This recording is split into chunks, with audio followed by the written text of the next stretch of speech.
Magandang araw po sa inyong lahat, lalong-lalo na po sa mga giliw kong tagapakinig. Narito na naman po tayo sa paglalahad ng isang kwento ng buhay ng binatang isang Aita, si Arturo, 19 na taong gulang na isang mabait at matulunging mangangaso ng baryo ng Algao sa probinsya ng Zambales. Masasaksihan niya ang pagpatay ng aswang sa mga lalaki. Makikilala naman niya ang isang diwatang nangangalaga sa kalikasan. Ipagkakaloob sa kanya ang kakaibang kapangyarihang tatalo sa pinuno ng mga aswang. Ano-ano ang mga lihim na matutuklasan ni Arturo sa pagkatao ng mga taong nakapaligid sa kanya? Magagawa kaya niyang matalo ang malakas na puwersa ng kampon ng kadiliman? Sama-sama po nating pakinggan ang buhay at pakikipagsapalaran ng binatang pinagkalooban ng mutya ng pangil ng Baboy Ramo. Ngunit bago po ang lahat, mga idol, huwag po nating kalimutang mag-subscribe at i-hit ang notification bell sa aking YouTube channel na The Voice Addict at Apong Isaac para sa mas marami pang makapigil hiningang kwentong aswang at katatakutan mula sa mundo ng kababalaghan. Umpisahan na po natin ang kwento. Arturo, saan ka na naman ba pupunta? Hindi ka pa nagsasawa sa kakahanap mo ng mga baboy ramo sa gubat? Aba, kulang na lang tubuan na rin kami ng mga balahibo sa katawan para maging baboy ramo na rin kami. Tay, ano naman po ba ang problema nyo? Wala naman pong masama sa pangangaso ko sa gubat Nakakatulong pa nga po ako sa mga katribo natin Hindi ba masama ang palagi kang pumupunta sa gubat para maghanap ng mga baboy ramo? At kanino naman napupunta? Sa mga katribo natin na imbis ako lang ang tulungan mo. Nandadamay ka pa ng ibang pamilya na tutustusan mo ng pagkain sa araw-araw. Aba anak, pambihira ka naman. Mag-isip-isip ka. Hindi naman sila nagpakahirap na alagaan ka simula pagkabata mo. Tapos mabibigyan mo rin sila ng pinagpaguran mo. Tay, bakit po ba? Masama po ba ang tumulong sa iba? Hindi po ba't dapat masaya po kayo dahil matulungin po ko sa kapwa natin, Aita? Alam naman po ninyo na mababa po ang tingin sa atin ng ibang tao, di ba? Kaya wala pong ibang magtutulungan, kundi tayo lamang po dito sa tribo. Anak, hindi ko naman sinasabing masama ang tumulong sa iba. Ang sakin lang naman wag naman yung madalas. Alam mo bang sa ginagawa mong yan, tinuturuan mo ang mga tao na maging tamad, ang umasa na lamang sa iba. Aba anak, kapag palagi kang ganyan aasa na lamang sila sa'yo. At kapag wala ka nang maitulong sa kanila, sinasabi ko sa'yo Arturo, baliwala ang pagtulong mo sa kanila kapag wala ka nang ibinigay sa kanila. Tay, alam ko naman po na nag-aalala lamang kayo sa akin. Kaya nasasabi niyo po ang mga bagay na yan. Kaya lang po tay masaya po talaga ako sa ginagawa ko Lalo na po kapag nakikita kong nakakakain sila ng mga pagkain na bihira nila matikman. Masaya. Kalokohan mo Arturo. Ang totoo, umiiwas ka lang na tumulong sa akin na magtanim ng singkamas sa bukid. Mabuti pa yung ibang tao na tutulungan mo. Samantalang ako, na sarili mong ama. Aba, wala. Halos magkandabaluktot na ako sa pagtatrabaho hindi mo pa rin ako tinutulungan. Maawa ka naman sa akin, anak. Kapag nagkasakit ka, walang ibang makakatulong sa'yo, kundi ako lang. Matutulungan po nila ako, tay. At baka doble pa po ang balik sa atin. Hindi naman po ako humihingi ng kapalit sa kanila Ang gusto ko lang po ay ang mga aso sa gubat. Nalilibang po kasi ako Saka, tay, kung maaari po sana tama na po ang pagtatalo natin tungkol sa pangangaso ko. Ang mahalaga po ay nakakatulong po ako para sa iba. Isa pa po, Gusto ko po talaga ang ginagawa ko, Tay. Ito lang naman po ang nagpapasaya sa akin eh. Ay nako, ganyan ka naman palagi Arturo. Kapag pinag-uusapan na natin ang pangangaso mo sa gubat, binabaliwala mo ang pag-aalala ko. Kailan ka ba makikinig sa mga payo ko, anak? Siguro, si Pilu na naman ang kasama mo, no? Tay, wala naman pong iba na nagtsatsagan sumama sa akin eh. Kapag naranasan niyo po na makahuli po ng mga baboy ramo, nako, sinasabi ko po sa inyo. Baka sabihin niyo po aaraw-arawin na po ninyo ang pangangaso. Tay, masaya po talaga. Kahit kailan, hindi ako matutuwang mangaso, Arturo. Maawain ako sa mga hayop. Hindi ko nga alam kung saan ka kumukuha ng lakas ng loob para hindi ka makaramdam ng awa sa mga baboy ramo na nahuhuli mo. Matakot ka kapag ang natsyempuan nyo ay isang diwatang nagpapanggap lamang na baboy ramo. Tiyak, pagsisisihan nyo kung bakit kayo nangangaso. Hindi na sumagot ang may 19 na taong gulang na si Arturo sa kanyang ama na si Mang Efren. Upang hindi na humaba ang kanilang pagtatalo, araw-araw nilang pinag-aawayan ang tungkol sa pagtulong niya sa kanyang mga katribo o katutubong Aita. Sa baryo ng Algao, sa probinsya ng Zambales, ay matatagpuan ang malawak na pataniman ng mga singkamas. Yun ang pangunahing hanap buhay ng mga naninirahan sa lugar na yon. Tahimik at mayaman sa produktong galing sa kagubatan, tulad ng balat ng baboy ramo na kadalasan ay pinapatuyo at ginagawang pangsaklob sa likod laban sa init ng araw, lalo na kapag nagtatanim ng mga singkamas. Marami ang pangkat ng tribo ng mga Aita, ngunit mayaman sa paniniwalang pang-elemento at pangitain na kadalasan ay nakikita nila sa panaginip. Pangangaso ang pangalawang hanap buhay sa baryo ng Algao. Ang kanya namang ama na si Mang Efren ay kilala bilang isang mahusay at magaling na mag-alaga ng pananim na singkamas. Kaya sa tuwing nag-aani ito ng pananim ay nakakaranas sila ng konting ginhawa sa buhay. Kaya lang, ang kanilang lupang kinatitirikan ng tribo ay nanganganib ng bawiin ng totoong may-ari nito na si Don Miguel. Pati ang gubat na madalas nilang puntahan para sa pangangaso ay nanganganib na rin na ipasara. Kaya naman, nagtitipid ang mga tao at sama-samang nag-iipon ng salapi para sa pambayad nila sa lupa. Tanging ang pagtulong lamang sa pangangaso ang nagagawa ng binata para makatulong siya sa kanyang mga kasama. Katuwang niya sa pangangaso ang may 20 taong gulang na kaibigan niyang si Pilo. Mahusay ang kanyang kaibigan sa paggawa ng pana at itak. Sa muling pagpapatuloy ng mag-ama sa pag-uusap, ay dinig pa rin ang pangangatwiran ni Arturo. Bakit po, Tay?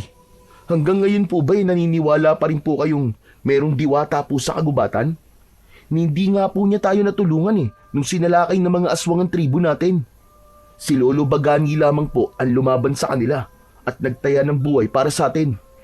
Siya rin po nag-alaga kay Pilo kahit hindi niya to kadugo. Hindi po ba't kaya naulila sa mga magulang kaibigan ko ay dahil wala naman po talagang diwata na tumulong sa atin? Ay, ewan ko sa iyo, Arturo. Paanong napunta ang usapan sa diwata?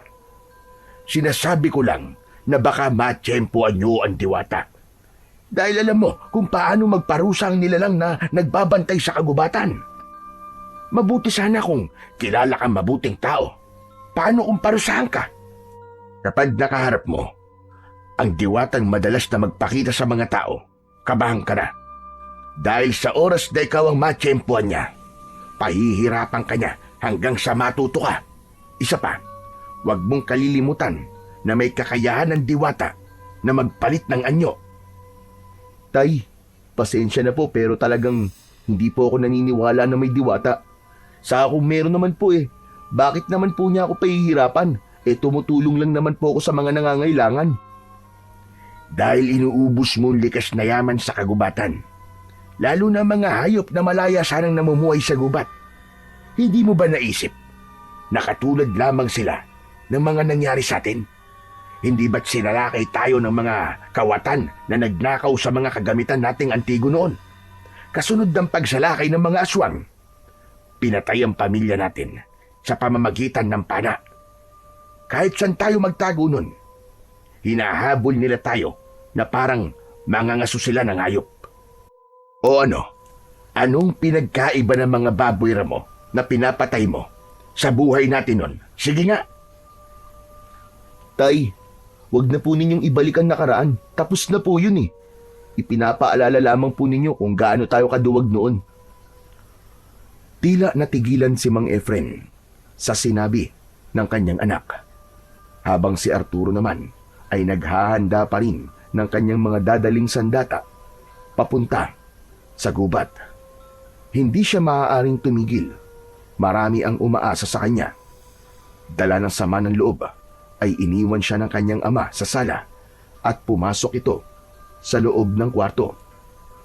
Isang malalim na buntong hininga ang pinakawalan ni Arturo bago siya lumabas ng bahay.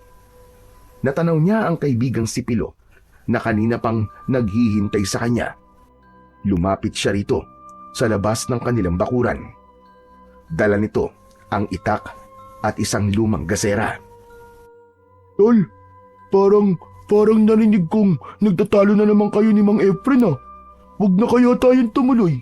Baka mapahamak lamang tayo eh. Alam mo naman ang kasabihan ng matatanda, di ba? Malas daw kapag may nagagalit sa pag-alis natin. Pambihira. Pati ba naman ikaw, Pilo, naniniwala sa mga pamahiin na matatanda? Basta, tutuloy tayo ngayon. Noong nakaraan na gabi, hindi tayo natuloy sa pangangaso dahil umuulan. Ngayon, tamang pagkakataon na to para gumala sa gubat. Dala mo naman ang gasera at pana mo, di ba? Sayang kung di natin gagamitin. Basta, bigla tuloy akong kinabahan sa lakad natin eh. Tamang-tama lang ang alis natin, Pilo. Maliwanag ang buwan at maaliwalas ang paligid. Ano ka ba naman? Tol, parang kinakabahan talaga ako sa gagawin natin ngayon eh. Tol, alam mo, ngayon lang nangyari sa akin to. Ano ka ba naman, Pilo? Pwede ka naman na hindi sumama eh. Walang namimilit sa'yo. Saka, ano bang kinakatakot mo? Matagal na natin tong ginagawa. Isa pa, alam mo naman na ito lamang ang paraan para malaman natin ang sitwasyon sa bundok, di ba? Napatango na lamang si Pilo bilang pagsang-ayon nito sa kanyang kaibigan. Ngunit hindi alam ng marami sa kanila na ang pangangaso ni Arturo ay dahilan na lamang ng pagpunta nila sa kagubatan. Dahil ang totoo, naghahanap talaga si Arturo ng katarungan sa mga nangyari sa kanilang pamilya. Aalamin nila kung bakit ipinagbabawal para sa kanila ang pagpunta sa gubat. Kaya naman, gabi-gabing umaalis sina Arturo at Pilo para sa kanilang mga plano sa mga taong naging dahilan ng kamatayan ng kanilang mga mahal sa buhay. Balak nilang hanapin ang kuta ng mga aswang dahil naniniwala silang may itinatago si Don Miguel sa gubat. Kaya pinagbabawalan sila na pumunta roon. Nagsimula na maglakad ang magkaibigan papunta sa kagubatan. Umaasa sila sa liwanag ng buwan, saka lamang nila gagamitin ang gasera kapag sila ay pauwi na. Pagkalipas ng ilang minutong paglalakad, ay tumigil sila sa malagong halamanan. Nakarinig sila ng kaluskos na parang may baboy ramo na malapit lamang sa kanilang kinaroroonan. Inihanda ni Arturo ang kanyang pana at isinawsaw ang dulo ng talim sa lason na pampatulog sa mga baboy na mahahanap nila. Maya-maya pa ay nakita nila ang mataba at malaking baboy ramo na abala sa pagsabsab ng damong ligaw, habang panay ang huni nito. Malago ang tayong balahibo ng hayop, habang ang dalawa nitong pangil ay nakalitaw sa bibig.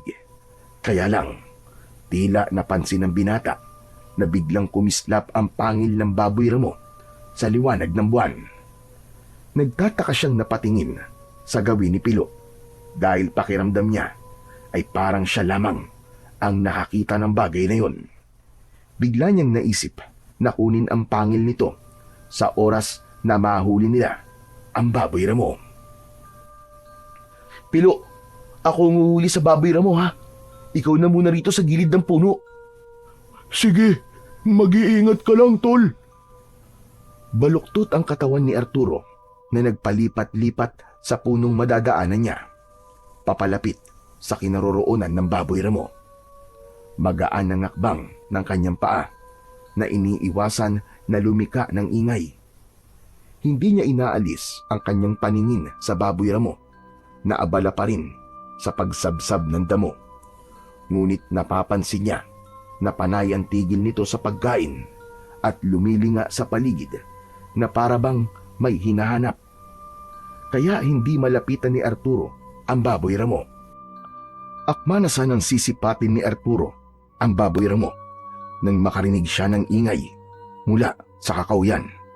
Boses ng lalaki na nagmamakaawa na wag itong papatayin.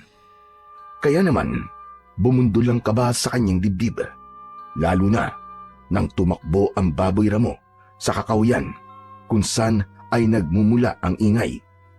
Dala ng kanyang pagtataka ay sinundan niya ang hayop.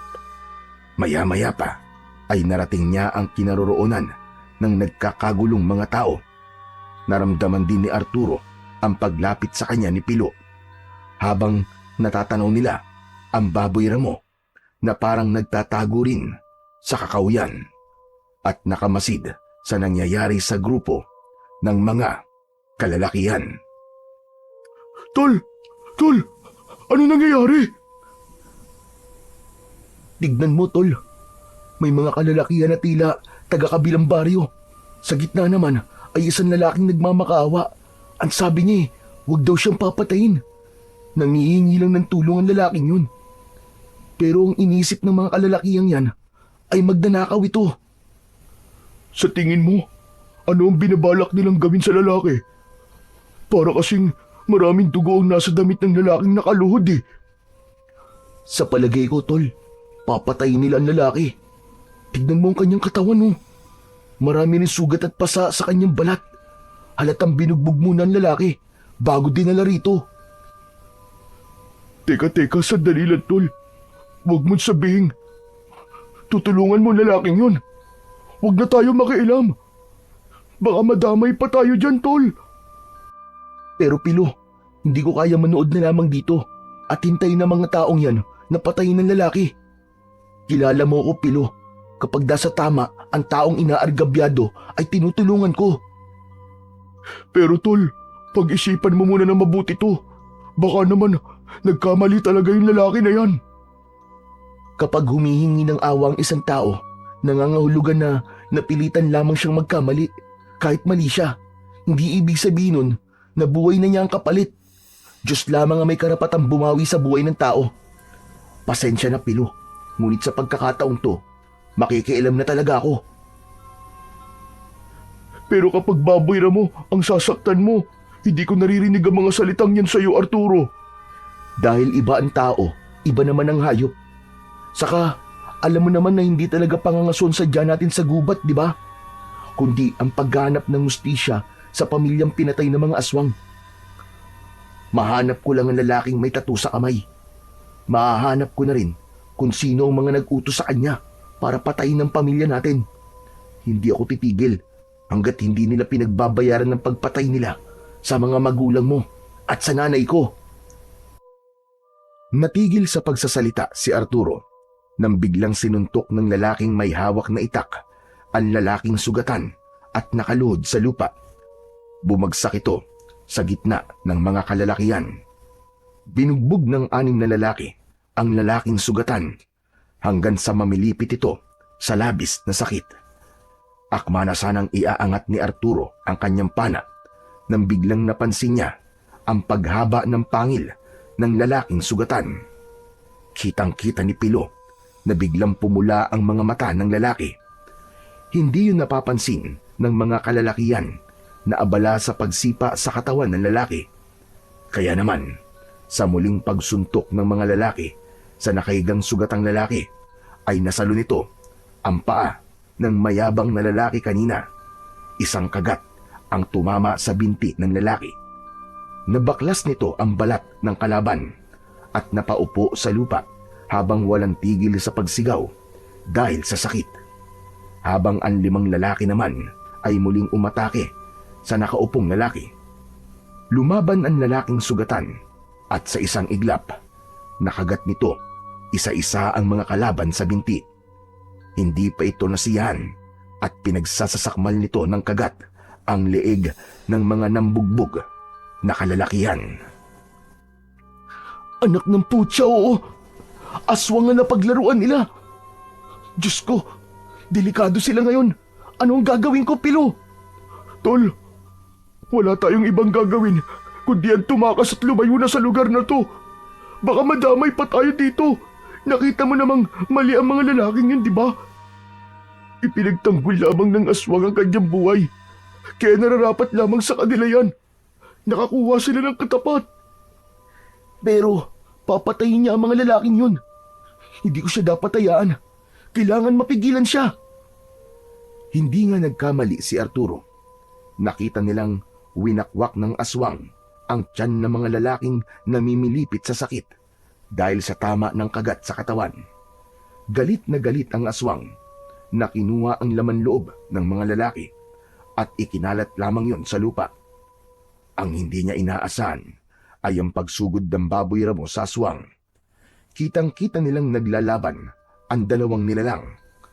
Yun din ang kauna-unahang pagkakataon na nakakita sila ng tunay na labanan. Natalo ang baboy ramo. Bumagsak ito sa lupa. Akma na sanang sasaksakin ng aswang ang tiyan ng baboy ramo gamit ang mahahaba nitong kuko. Agad na nagpakita si Arturo para pigilan ang aswang. Nakatutok ang kanyang pana sa muka ng nilalang habang hindi ito umaalis sa ibabaw ng baboy ramo. Nakangisi itong umaangil na parang isang mabagsik na halimaw. Hoy! Ikaw na halimaw ka! Sapat na ang ginawa mong pagpatay sa mga lalaking ng bugbog sa'yo. Pero pati ba naman ang baboy mo na yan ay papatulan mo? Dahan-dahan na tumayo ang aswang.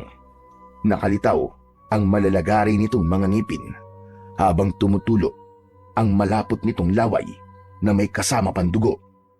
Ang mga mata nito ay mapupula na tila nagbabagambol ang apoy. Ang kuko ng aswang ay mas lalo nitong ibinuka habang nakadipa ang mga braso, handang umatake sa kanyang kinaroroonan.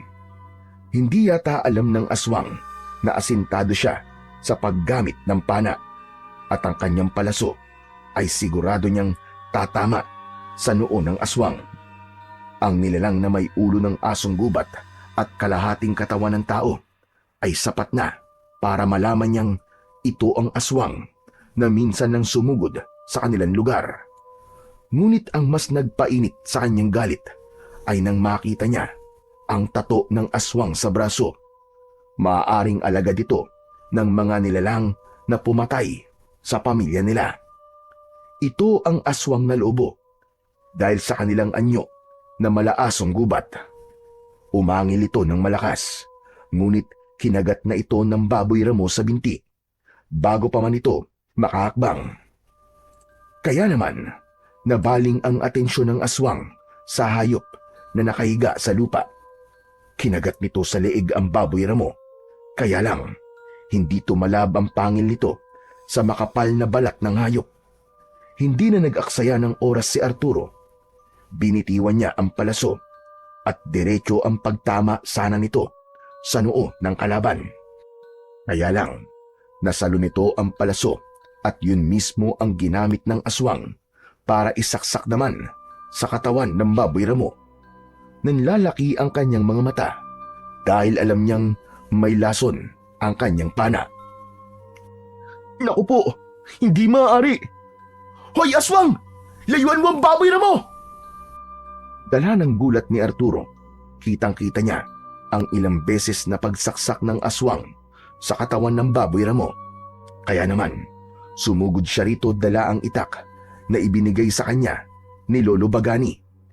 Inatake niya ito ng taga at galit na galit siyang pinagmumumura ang aswang. Sinulyapan niya ang nakahandusay na baboy ramo habang nakahiga ito sa lupa. Naliligo ito sa sarili nitong dugo. Ginagawa niya rin yun. Kaya lang, iba ang nararamdaman niyang awa sa baboy ramo ng mga sandaling yun. Nakita niyang lumapit ang kaibigan niyang si Pilo sa kinaroroonan ng baboy ramo. Walang tigil sa paghuni ang hayop dahil sa labis na sakit. Habang si Arturo naman ay sumugod sa kinaroroonan ng aswang. Bawat pagpalo niya ng itak dito ay hindi siya tumatama.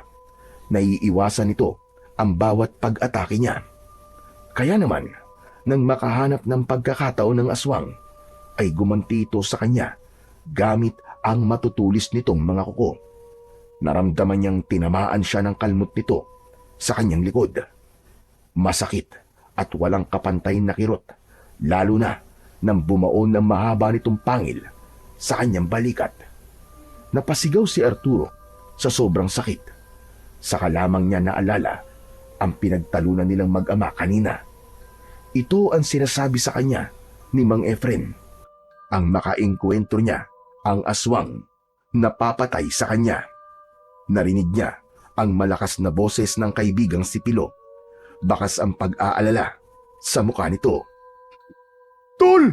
Tol, lumaban ka! Huwag kang papatalo sa kanya, Tol! Inuha ng kaibigan niyang si Pilo ang pana nito at habang kagat sa balikat si Arturo ay inasinta naman ito ng palaso ang ulo ng kalaban. Hindi yun tumama dahil kakaiba ang husay ng aswang sa pakikipaglaban at pag-ilag.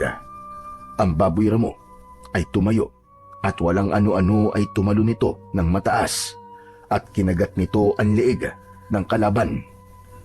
Bumagsak ang mga ito sa lupa kasama si Arturo na habol ang hininga dahil sa sakit ng sugat sa balikat. Idagdag pa ang kalmot niya sa likod na parang tumitibok-tibok na puso. Dinig na dinig niya ang kumusyon sa kanyang likuran habang nagpapambuno ang dalawang nilalang. Pinilit niyang tumayo habang si Pilo ay tinututukan ng malapitan ng palaso ang nakahigang aswang na abala pa rin sa pakikipaglaban sa baboy ramo. Dinampot ni Arturo ang nabitiwan niyang itak at lumapit siya sa mga ito. Isang malakas na pagtaga ang ginawa niya sa katawan ng aswang at tumama yon sa braso nito. Naputol niya ang kaliwang braso ng aswang. Kaya naman, bumangon ito habang umaangil at inatake siya nito ng kagat. Subalit naiwasan niya yon. Gumanti si Arturo ng taga sa balikat nito. Dahil nangihina na ang katawan ng aswang, hindi na nito nailagan ang pagtama ng kanyang itak sa katawan nito. Bumagsak ang aswang sa lupa habang nag-aagaw buhay na malalim ang hinga. Umiyak ito at nagsalita na sinabing nagawa lamang nitong magnakaw ay dahil sa anak nitong may sakit. Aswang sila pero hindi sila masama. Napilitan lamang itong lumaban sa mga lalaki dahil balak itong patayin ng mga ito. Ang lahat ng galit ni Arturo ay nawala at napalitan ng pagsisisi. Pakiramdam niya, siya ang nagkamali, habang ang baboy ramo na nakahandusay sa lupa ay unti-unting nagkaroon ng liwanag sa buong katawan. Teka, anong klaseng nilalang ka? Bakit nagliliwanag ang buong mong katawan? Sino ka? Tol, Diyos ko po, isa siyang diwata. Isang diwata ang baboy ramo na yan, nakatitiyak ako. Hindi na halos humihinga si Arturo habang nakatitig sa nakalutang na nilalang. Lumapit ito sa tabi ng aswang at hinaplos ang muka. Saka lamang napansin ni Arturo ang itsura ng aswang. Tila nalulungkot din ng diwata sa pagkamatay ng aswang na lobo. Nanghihinang napaupo sa lupa si Arturo nang malagutan ng hininga ang aswang. Dilat ang mga mata nitong nakahawak ang isang kamay sa dibdib, habang ang mga mapupulang mata ay inagusan ng luha. Parang pinipiga ang dibdib ni Arturo ng mga sandaling yun sa labis na pagsisisi, habang ang kanyang paningin ay muling nabaling sa nilalang na bumaba sa lupa. Mula sa pagiging hayop ay naging isang magandang babae ito. Maraming bulaklak sa ulo na nakadagdag sa napakaamo nitong muka. Ngunit kapansin-pansin ang singkit na mga mata at mataas nitong tenga. Mahaba ang alun-alun na buhok, sapat na para malaman na isa talaga itong diwata. Mahal na diwata, patawarin niyo po ako. Nagkamali ako. Hindi ko po sinasadya maniwala kayo sa akin. Wala ka namang kasalanan, Arturo. Ginawa mo lang ang sa tingin mo ay tama. Kahit na aswang siya, mali pa rin ang pumatay ng tao. May pagkakataon na siyang tumakas kanina. Pero ang ginawa niya, pinatay niya ang mga lalaking nagparusa sa kanya. Pero kayo, nasugatan ko po kayo kanina. Sino po ba talaga kayo? Kayo po ba talaga ang sinasabing diwata ng kalikasan? Hindi po ako naniniwala sa mga diwata eh. Pero nang makita ko po kayo, totoo po pala kayo. Pasensya na po talaga. Patawarin niyo po ako. Oo, Arturo.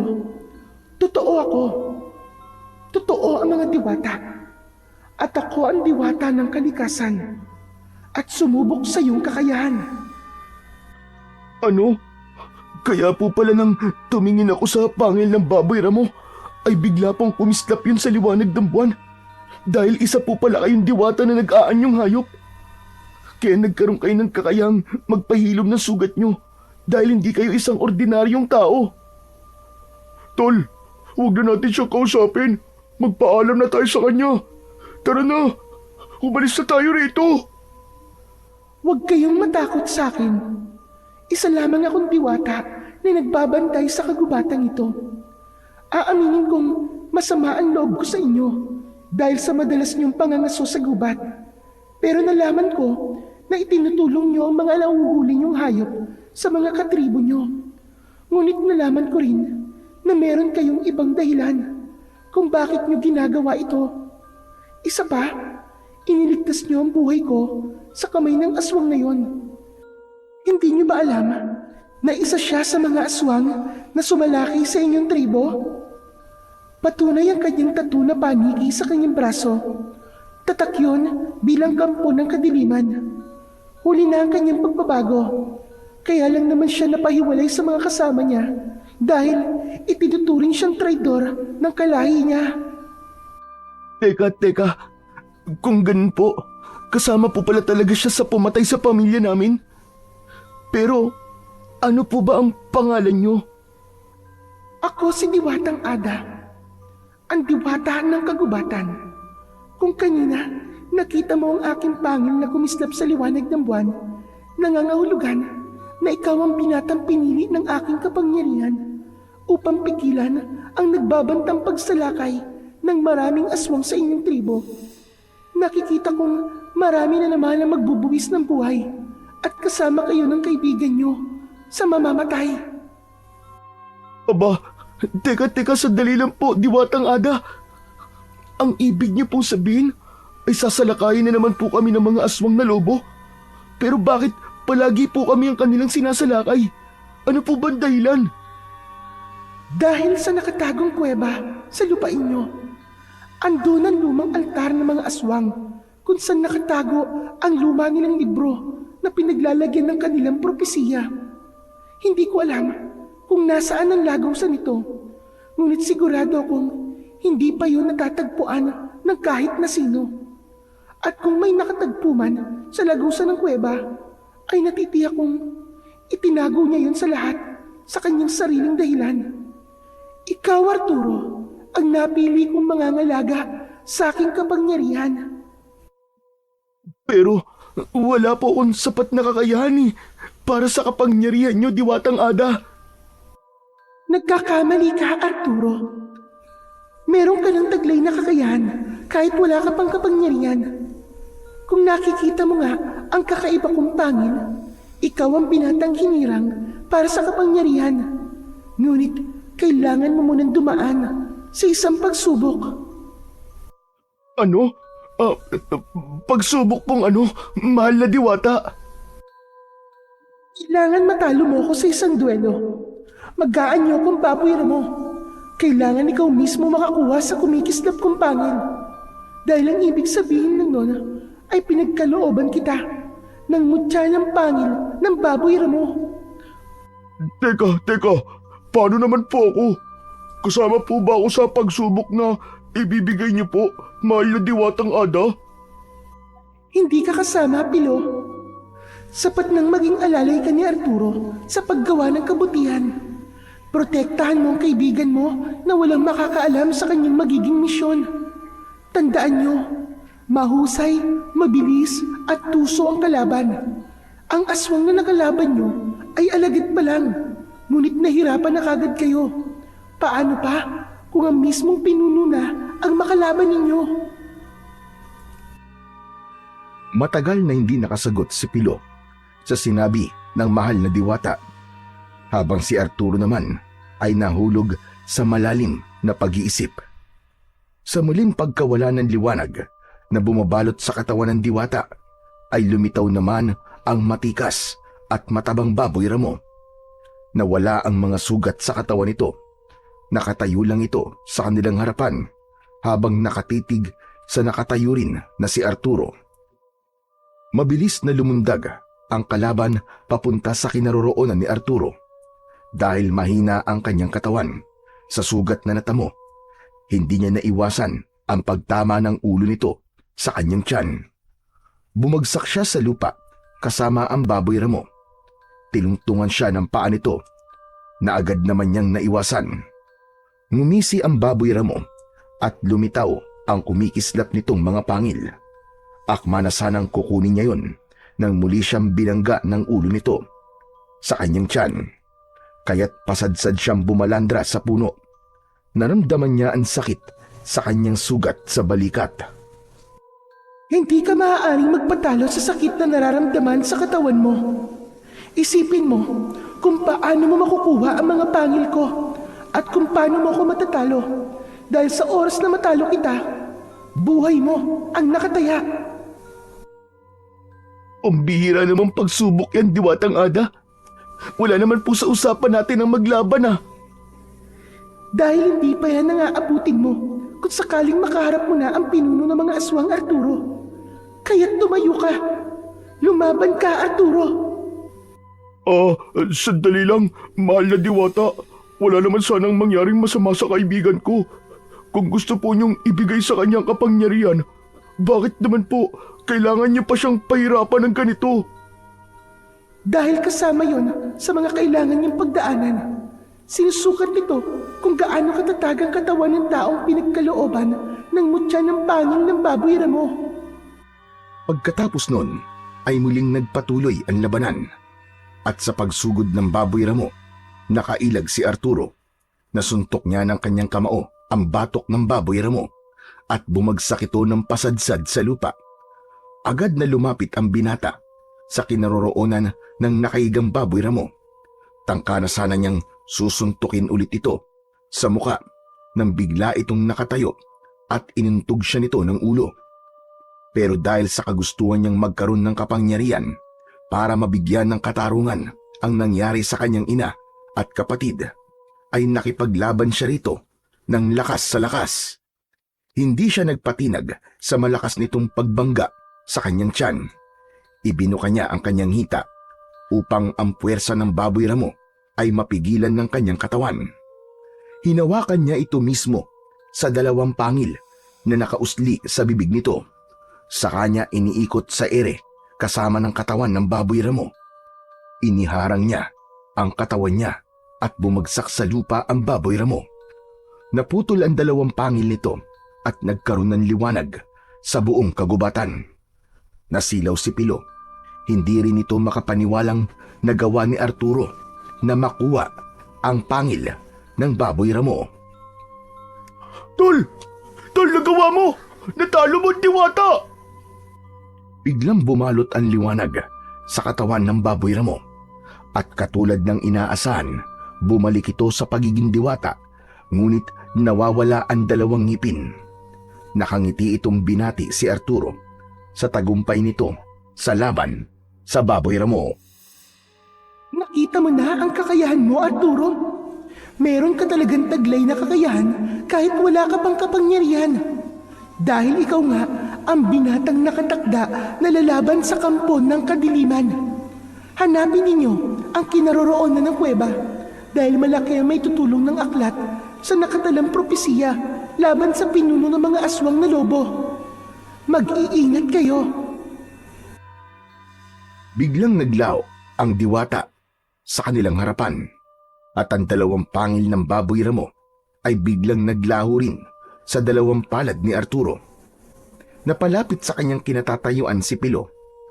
Nanlaki ang mga mata nitong hinawakan ng kanyang kamay. Hinahanap nito ang naglaho na pangil sa kanyang palad. Anak ng... Pambihira naman, tol! Naglaong bigla ang dalawang pangil! Grabe naman ang kababalagang nangyari sa atin ngayon. Tol, baka kailangan na nating umuwi sa bahay. Natatakot na ako. Baka hindi lang diwata ang makita natin sa gubat na to eh. Pinagmasdan muna ni Arturo ang mga nakahandusay na katawan ng mga lalaking pinatay ng aswang na lobo. Hindi nila alam kung paano niya ipapaalam sa kanilang kapitan ang nangyari sa katawan ng mga lalaki. Ngunit alam din naman ng kanilang punong barangay na sadyang may mga nilalang sa dilim na patuloy na namiminsala sa mga tao. Mabigat ang kanyang paa na naglakad pa uwi sa kanilang bahay. Iniwan nila ang mga namatay na biktima at dumiretso sa bahay nila kasama ang kaibigang si Pilo. Hindi muna sila pumasok sa loob ng kanilang bahay. Sa halip ay nag-usap muna sila ni Pilo sa puno ng mangga na merong upuan na gawa sa kahoy. Nakatanaw sila sa kakawyan at ramdam na ramdam ni Arturo ang pananakit ng kanyang sugat sa balikat at sa likod. Tol, ano kaya kung gamutin ko muna ang mga sugat mo sa likod at balikat? Ano sa tingin mo? Salamat. Mabuti pa nga at gamutin mo na ang sugat ko. Kanina ko pang tinitiis ang sakit eh. Alam mo hanggang ngayon, hindi pa rin ako makapaniwalang mangyayari sa akin yun eh. Ang daming nangyari, grabe. Hindi mawala sa isip ko ang aswang na napatay ko kanina. Paano kung may anak nga siyang naghihintay sa kanya? Parang ako pa ang naging dahilan kung bakit nawalan ng ama yung bata. Bakit ba nakukonsensya ka, tol? Naisip mo ba kung ilang buhay ang kinuha ng aswang na yon bago mo siya napatay? Kulang pa ang buhay niya sa mga buhay na nawala sa atin. Kung nalaman ko kagad na siyang sumalakay sa baryo natin, baka ako pa mismo ang pumatay sa kanya. Ang dapat mong isipin ngayon ay kung paano mong magagawa ang misyon. Hindi biro ang mga aswang na makakalaban natin. Alam ko naman yun pare. Kaya lang, hindi ko pa rin maiwasan ng hindi mag-alala. Saka nakita mo ba kung gaano kalakas ang diwatang si Ada? Kung paano niyang natalo ang lason sa pana at kung paano niya napagaling ang kanyang sarili. Kung meron siyang ganong kapangyarihan, bakit kailangan pa niyang hanapin ang binatang hinirang para sa mutya ng pangil ng baboy ramo? Hindi ba't nakapagtataka naman yun, Pilo? Kung sa bagay, may punto ka naman, Arturo. Kaya lang, ang paglaho ng pangil sa mga palad mo ay palatandaan na ang mutya na mismo ang nagbigay sa'yo ng kapangyarihang yan. Gawin na lang natin ang lahat para magawa mo ang tungkuling nakaatang sa balikat mo. Tol, huwag ka mag-alala. Palagi mo kong kasama at magtutulungan tayo. O sige na, tanggalin mo na muna ang damit mo nang magamot ko na ang sugat mo. Mabuti na lamang at palagi kong dalaan langis na panggamot sa sugat. Kaya nga, malaki na talaga ang utang na loob ko sa iyo, Piloy. Teka, kumusta nga pala si Lolo Bagani? Ayun, palagi na lamang nakahiga sa kanyang katre. Masipag pa rin siyang gumawa ng mga gamot at palagi pa rin nagbabasa ng aklat natin sa tribo. Bilib din ako kay Lolo Bagani dahil kahit 70 taong gulang na siya, malakas pa rin. Ang tinutukoy na si Lolo Bagani ay ang pinakamatandang lalaki na nabubuhay sa kanilang tribo. Kung minsan ay tinatawag nila itong elder dahil sa katandaan nito. Mabait at mahilig sa pamahiin ang matanda. Nang sumalakay ang mga aswang sa kanilang tribo, ay ito mismo ang lumaban para sa kanila. At kaya sila nabubuhay ngayon ay dahil ito rin ang nagligtas sa kanilang lahat. Naisip ni Arturo na kung kakausapin nila ang matanda, ay malalaman nila kung nasaan ang lihim na kuweba na siyang binabalik-balikan ng mga aswang. Teka, sa tono ng pagtatanong mo Arturo, parang pareho tayo ng naiisip na gawin ah. Tama ka pare. Baka alam ni Lolo Bagani kung nasaan ang lihim na kuweba para mahanap natin ang aklat ng propesiya ng mga aswang na lobo. Malakas ang kutob kong nakatala roon kung paano natin sila matatalo at ang pinuno nila. At kung ano ang dapat gawin ng taong hinirang para sa mutya. Ipinagpatuloy ni Pilo ang panggagamot sa kaibigan hanggang sa matapos yun at nagpaalam sa isa't isa. Si Pilo rin ang bahalang magsabi sa kanilang kapitan ng mga nangyari sa gubat. Inihatid ni Arturo ng tanaw ang papalayong kaibigan bago siya pumasok sa kanilang bahay. Tinilip ni Arturo ang kanyang ama. Nakahiga itong patagilid sa kanyang pintuan at humihilik dahil sa lalim ng tulog nito. Maya-maya pa ay nagpasya na siyang pumasok sa loob ng kanyang silid. Saka nagpalit muna ng damit bago nahiga sa katre. Ilang saglit lamang ay nakatulog na siya ng maimbing.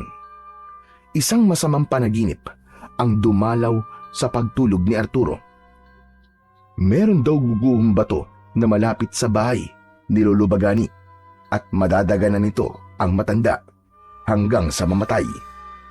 Napabalikwas ng bangon si Arturo sa bahaging yun ng kanyang panaginip. Ang mga aita ay may paniniwala sa mga panaginip. Yun din ang nagsisilbi nilang babala sa mangyayari pa lamang sa hinaharap. Ang kanyang panaginip ay malinaw na babala para sa kanya na dapat niyang mailigtas ang matanda sa tiyak na kapamakan. Yun ang unang pagkakataon na naranasan niyang managinip na parabang totoong-totoo. Hindi napansin ni Arturo na si Mang Efren ay kanina pang nakaupo sa tabi niya. Mukhang masama ang panaginip mo, Arturo ah. Ang lakas ng alulong mo. Para kang aso na kinakatay. Pasensya na po pero talagang masama po ang panaginip ko, Tay. Parang babala po na mangyayari pa lang. Tay, guguho po ang mga bato mula sa bundok at madadaganan po ang bahay ni Lolo Bagani. Abay dapat palang masabihan si Pilo para maging alerto sila sa kanilang paligid. Teka, ano yan? Na paano ba yung balikat mo? May dugo oh. Mayroon ba nangyari sa inyo kagabi? Opo, meron po, Tay. Nakakita kami ng aswang na pumatay po sa 6 na lalaking nagparusa sa aswang. Hindi nila alam na ang lalaking binugbog nila ay isa palang aswang na lobo. Ano ka mo? Saan mo nakuha ang sugat na yan? Nilabanan ko po ang aswang at napatay ko po siya, Tay. Pero 6 na lalaki ang naging biktima niya. Hindi ko po sila nailigtas. Namatay po silang lahat. Ba't tinamaan ka ng lintik na lalaki ka?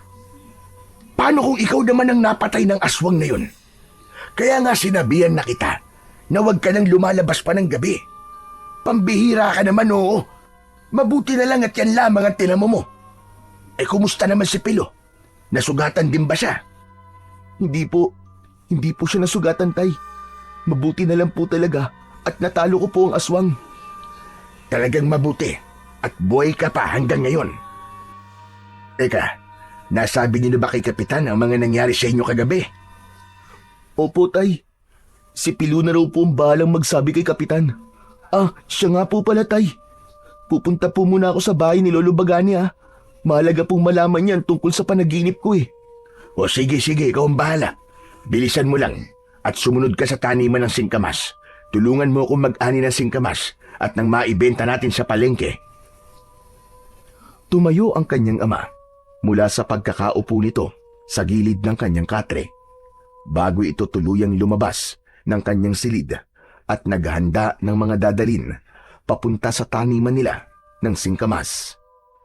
Kahit masakit pa rin ang sugat ni Arturo, ay naghanda siya ng mga dadalin na gamit papunta sa bahay ng kaibigan. Madalas siyang pumupunta sa bahay ni Lolo Bagani, pero kahit kailan ay hindi pa siya nakikipag-usap sa matanda. Kakaibang manalita ang lolo ni Pilo. Palaging may tono na parang sa lumang aklat. Malalim at makahulugan, kaya hindi niya iniintindi ang sinasabi nito. Naunang umalis si Mang Efren, bago naman sumunod si Arturo. Maya-maya pa ay naramdaman ni Arturo ang kanyang sarili na parang magaan ang kanyang katawan. Dala niya ang itak at pana na madalas naman niyang hawak kapag umaalis siya. Masukal ang gubat at tanging huni lamang ng mga ibon ang naririnig niya. Bigla rin ang pagkulimlim ng langit na parabang nagbabanta ang pagbagsak ng ulan. Kaya naman, mas lalong binilisan ni Arturo ang kanyang paglalakad. Pambihira naman panahon to, oh. Ngayon pa talaga uulan. Hindi nagtagal ay nagsimula na ngang pumatak ang ulan. Kaya mabilis na tumakbo si Arturo para makarating sa tirahan ni Lolo Bagani. Ngunit pagdating niya roon ay saktong nagkakagulo ang mga tao sa paglikas sa kanilang mga bahay. Nakita niyang nagbabagsakan ang mga bato mula sa itaas ng bundok dahil sa ulan na nagpalambot sa lupa. Katulad yon sa kanyang panaginip. Kaya naman, mabilis siyang pumesto sa gilid ng dalawang bahay na nakita niya sa panaginip na unang mababagsakan ng malaking bato. Halos kasing laki ng bahay kubo ang mga batong bumabagsak. Hindi nga siya nagkamali. Buong lakas niyang pinigilan ang mga bato na tatama sana sa bahay ni Lolo Bagani. Hindi niya napapansin ang kakaibang lakas ng kanyang katawan na parabang nagbubuhat lamang siya ng papel. Hindi niya namamalayan na pinapanood na siya ng mga tao kung paano niyang baliwalang itinatapon sa malayo ang mga naglalaki ang mga bato. Parang hindi siya napapagod. Natulala ang matanda at panay ang pagsigaw, pero hindi niya nakita ang pagbakas ng pagtataka sa mga mata nito. Para bang alam na ni Lolo Bagani na mangyayari yun. Ana, ang binatag hinirang. Dumating na siya.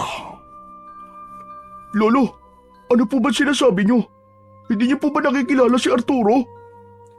Kilala ko siya, Pilo. Isa siyang binata na duwag doon. Ngunit ngayon, ibang tao na siya. Dahil natanggap na niya ang biyayang ipinagkaloob ng mahiwagang Diwata. Dininig ng Diyos ang lahat ng panalangin ko. Napadalan tayo ng isang lalaking mandirigma.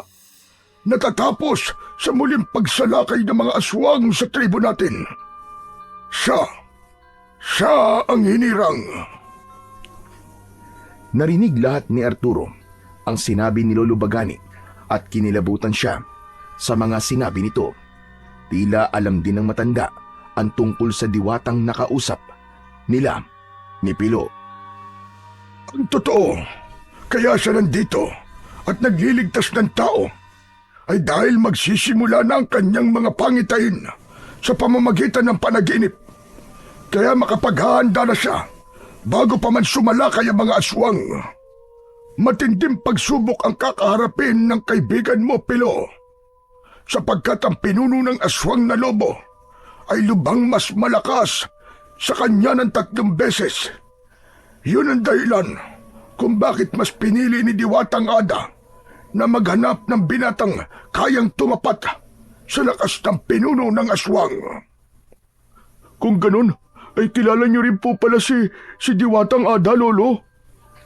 Sino naman ang hindi makakakilala sa isang diwatang nagsakripisyo ng kapangyarihan para mailigtas tayong lahat at hindi tuluyang mapaslang ng mga aswang na umatake sa atin noon.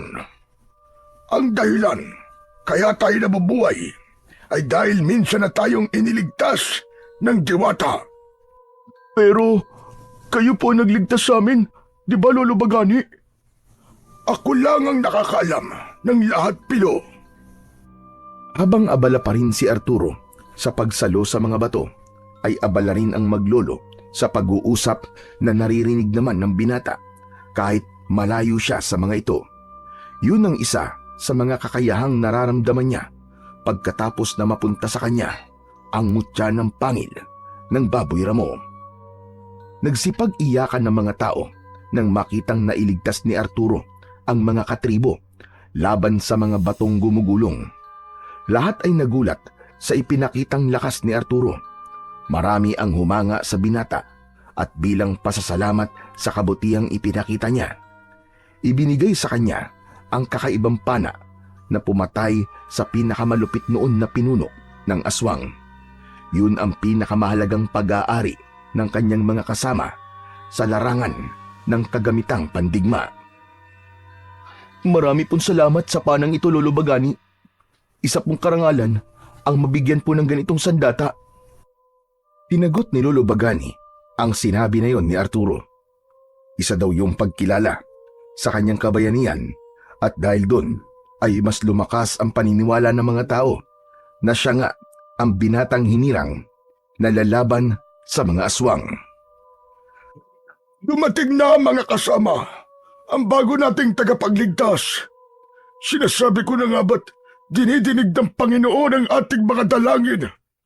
Hindi na tayo mag-aalala sa muling pagsalakay ng mga aswang sa tribo natin. Teka, sandali lang po, Lolo Bagani. Paano niyo po nalaman na ako po ang binatang hinirang? Pagkatapos kong masaksihan ang ginawa mo kanina, alam kong ikaw na ang matagal na naming hinihintay. Ang magtatanggol sa ating tribo laban sa mga kampon ng kadiliman. Pero Lolo, mali po yatang ipagkalat natin sa kanila ang tungkol sa hinirang na bagong tagapagligtas ng ating tribo. Baka po inilalagay lamang natin sa kapahamakan ng buhay ni Arturo. Hindi siya mapapahamak, Pilo, dahil kaya niyang ipagtanggol ang kanyang sarili. Sa nakita ko kanina, taglay na niya ang mutya ng pangil ng Baboy Ramo. Tama ba ako? Yun ang kapangyarihang lalabas sa kanyang mga kamay. Kapag malalagay siya sa panganib, magagamit niya ang dalawang pangil ng Baboy Ramo laban sa mga aswang. Kailangan lamang mahanap ang lumang aklat ng propesiya ng mga aswang. Nagkatinginan ang magkaibigan dahil yun naman talaga ang pakay ni Arturo kung bakit siya pumunta sa bahay ni Lolo Bagani. Ang tanungin ng matanda ng tungkol sa kahalagahan ng aklat at kung nasaan ang lihim na kuweba. Ngunit nagulat sila nang biglang may dumating na kalalakihan para guluhin ang kanilang tribo. Ayon sa mga ito ay lumayas na sila sa lupain na pag-aari ni Don Miguel. Ngunit humarap si Lolo Bagani. Nabigla sila nang bigla na lamang pinagbuhatan ng kamay ang matandang walang kalaban-laban. Umalma si Pilo na bakas ang galit sa muka. Teka, sobra naman na yata ang pagpapaalis niyo sa amin at kailangan pa ninyong malakit na matanda.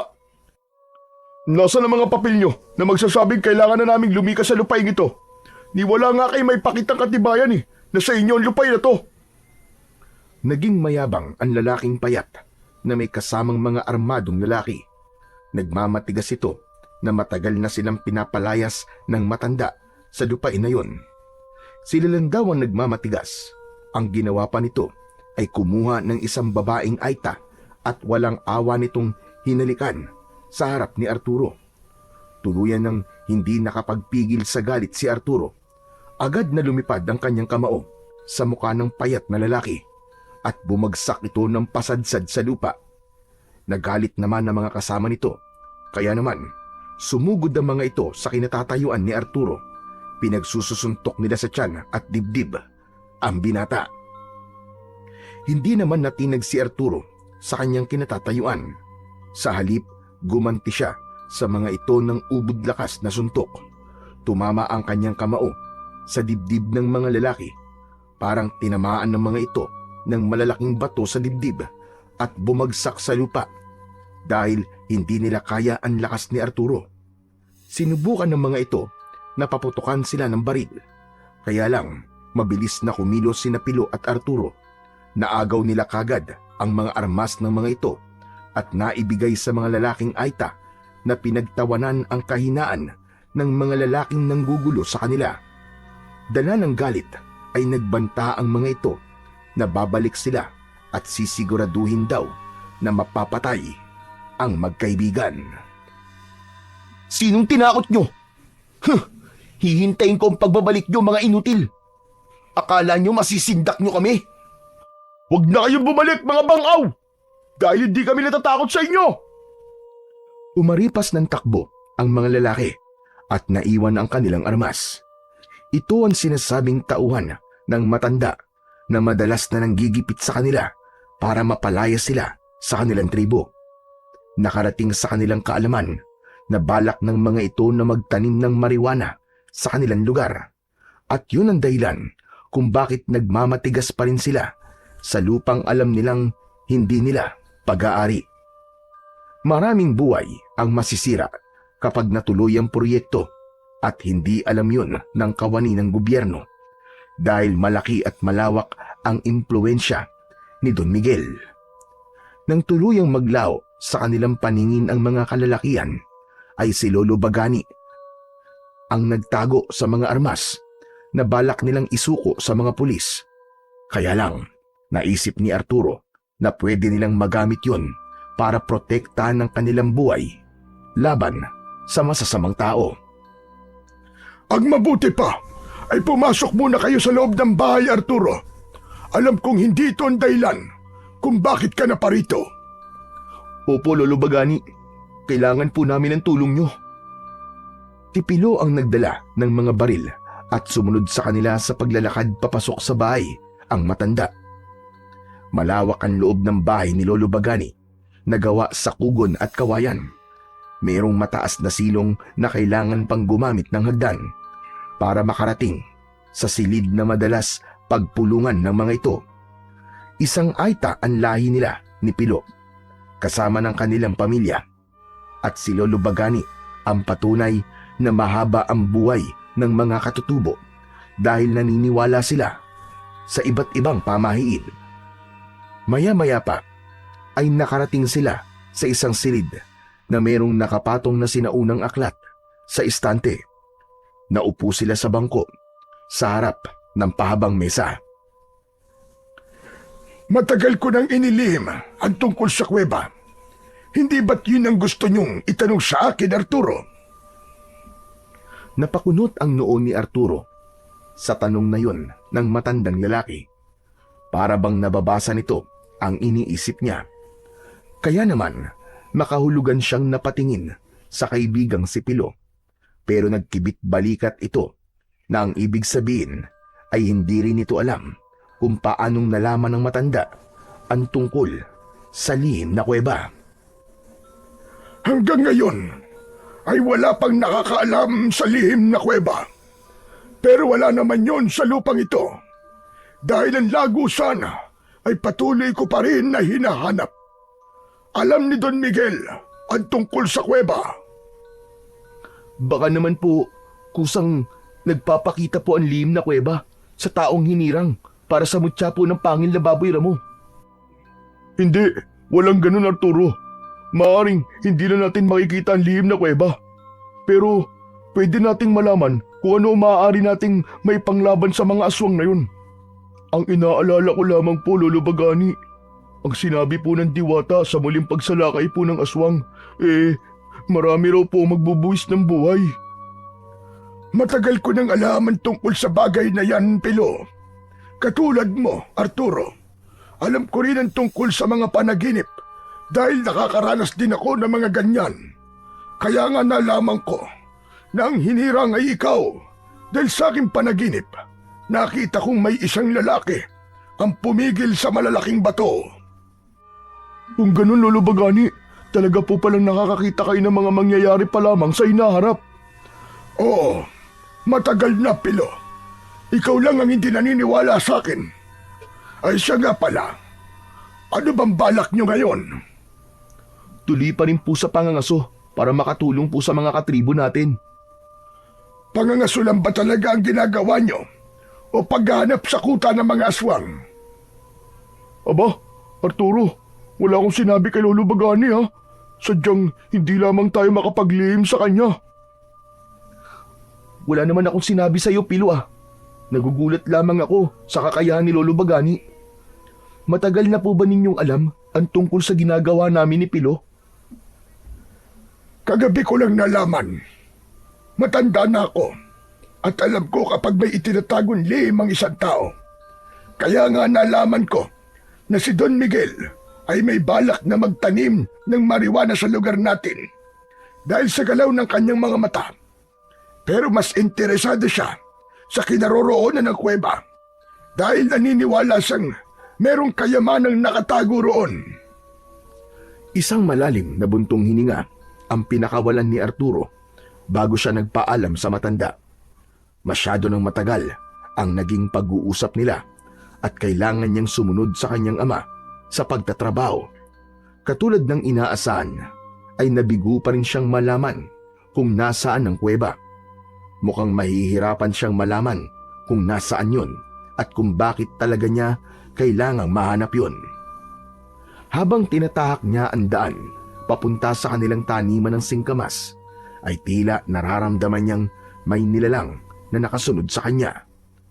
Tumigil siya sa paglalakad at inilinga ang paningin sa paligid. Nanlaki ang mga mata ni Arturo nang bigla siyang sinugod ng saksak ng lalaking payat na nakalaban niya kanina. Tumama ang talim sa kanyang tiyan, ngunit nagulat ito nang makitang nabali lamang ang talim ng kutsilyo sa kanyang balat. Talagang ikaw ang naghahanap ng kamatayan mo, no? Gumanti ka talaga at patraidor ka pang umatake. Hinawakan ni Arturo ang takot na lalaki.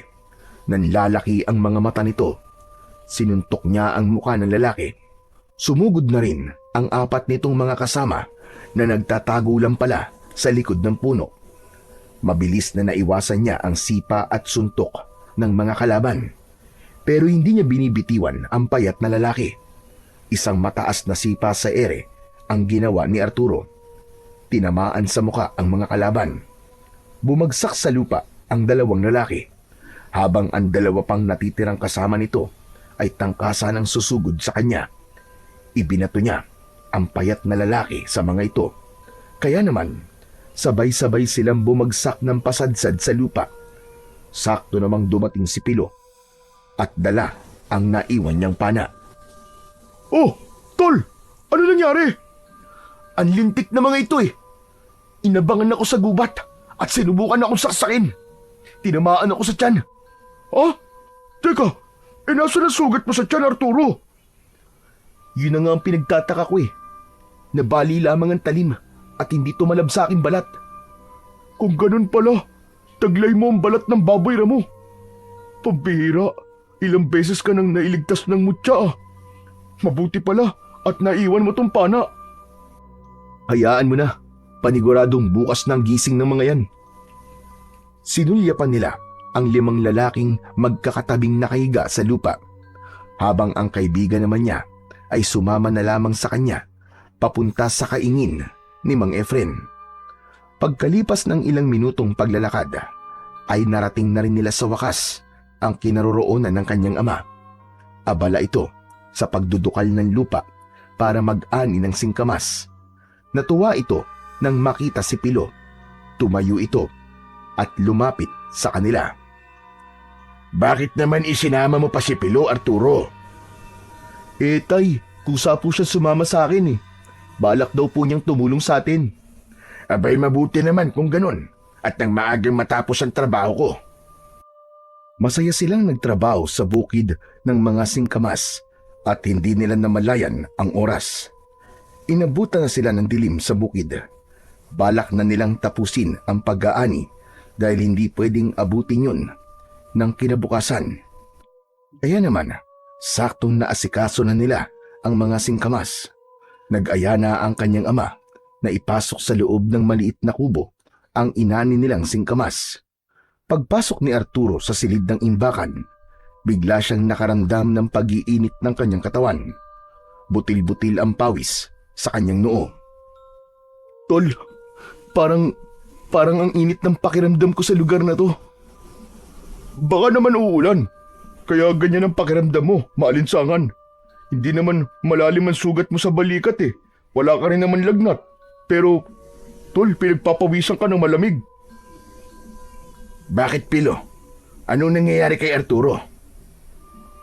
Bigla po kasing sumama yung pakiramdam niya, Mang Efren. Baka naman nanibago lang ang katawan mo, anak. Dahil ngayon ka lang naman tumulong sa akin sa pag-aani ng singkamas eh. Tama po kayo. Baka nga po nanibago lang po ang katawan ko. Ay, siya nga po pala, Tay. Dito na kayo magpalipas ng gabi ha. Dadaanan na lang po namin kayo dito ni Pilo. Balak po sana namin ngayong mga aso eh. 2 gabi na po kasi kaming walang naibibigay sa mga katribo natin. Pambihira ka talagang lalaki ka, oo. Hindi ka pa ba nadadala sa nangyari sa inyo kagabi, ha? Baka mapahamak na kayo. Tay, pagbigyan niyo na po kami. Di ko lang po talaga matiis na hindi mga aso para sa mga katribo natin. Naaawa lang po talaga ako sa mga batang walang makain. Wala nang nagawa si Mang Efren nang ihanda na ni Arturo ang kanyang gamit papunta sa kagubatan. Totoong balak na naman niyang mga aso, pero mas may kailangan siyang gawin para matuntun nila ang kuta ng mga aswang. Nag-aalala lamang siya sa kanyang kaibigan dahil nadadamay ito sa kanyang misyon. Nagpaiwan ang kanyang ama sa kubo. Sila naman ay nagsimulang maglakad na papunta sa kagubatan. Habang tinatahak nila ang daan papunta sa gubat, ay biglang naramdaman ni Arturo na parang may nakasunod sa kanilang mga nilalang. Tol, bakit yun? Magtago tayo sa kakauyan. Parang merong nagmamatsyag sa atin. Idiretso mo lang ang paglalakad at pagsapit natin sa tapat ng malagong halamanan, magtatago tayo. Ilang hakbang ang kanilang ginawa, kasabay ng pagsasabi ni Arturo sa kaibigan na magtago sila sa halamanan. Saktong pagkubli nila sa malagong halaman ay napansin nila ang 2 nilalang na may mahahabang kuko sa kamay. Umaangil ang mga ito na panayanlinga sa paligid. Para bang nag-uusap ang mga ito sa pamamagitan ng mga pag-angil habang nakalitaw ang malalagari nitong mga ngipin. Nang tumalikod ang mga ito sa kanilang pinagtataguan, ay lumabas si Arturo at hinarap ang mga aswang. Hoy! Mga impakto! Kami ba ang hinahanap nyo? Humarap sa kanya ang mga kalaban habang tumutulo pa ang malapot nitong mga laway. Lumabas na rin si Pilo sa pinagtataguhan nito, dala ang matalas na itak na madalas nitong dinadala kapag nangangaso sila. Habang ang kay Arturo naman ay pana. Naunang sumugod si Arturo, sinalubong siya sa gitna at naiwasan niya ang unang pag-atake ng aswang. Gumanti siya ng pana nang malapitan sa noo ng aswang at tumagos yun sa ulo ng kalaban. Bumulwak ang dugo ng kalaban at bumagsak ito sa lupa habang nangingisay ang katawan dahil sa sakit. Misteryoso itong nasunog habang si Pilo naman ay panay ang taga ng itak sa isa pang kalaban. Tinamaan yun sa ulo, kasunod ng pagtama ng palaso sa noo ng aswang. Bumagsak naman ito sa lupa habang bumubula ang bibig na para bang nalalason. Akala nila ay tapos na ang laban, ngunit nagkamali sila dahil lumitaw sa likod ng kakawyan ang mas maraming aswang na lobo. Napaatras ang magkaibigan at makahulugang nagkatinginan. Iniisip nila ang paraan kung paano sila aatake, ngunit nagulat sila nang sabay-sabay na umatake ang mga aswang sa kanila. Lumundag ang unang aswang sa kinaroroonan ni Arturo at nakuha nito ang pana.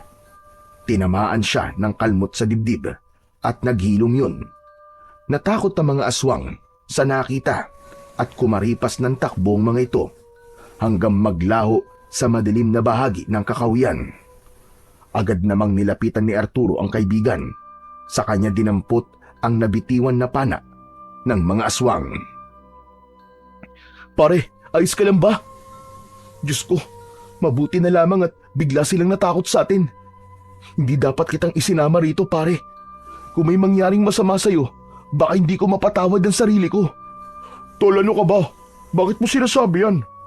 Naalala mo bang kasama ako na sinabihan ni Diwatang Ada na palagi kitang tutulungan at hindi kita iiwan? Magkaibigan tayo, kaya walang iwanan. Pasensya ka na, Pilo. Natakot lang ako nang makita kang muntik mapahamak kanina eh. Saktong pagtayo ng magkaibigan ay natanaw nila ang isang usa na abala sa pag-inom ng tubig sa gilid ng ilog.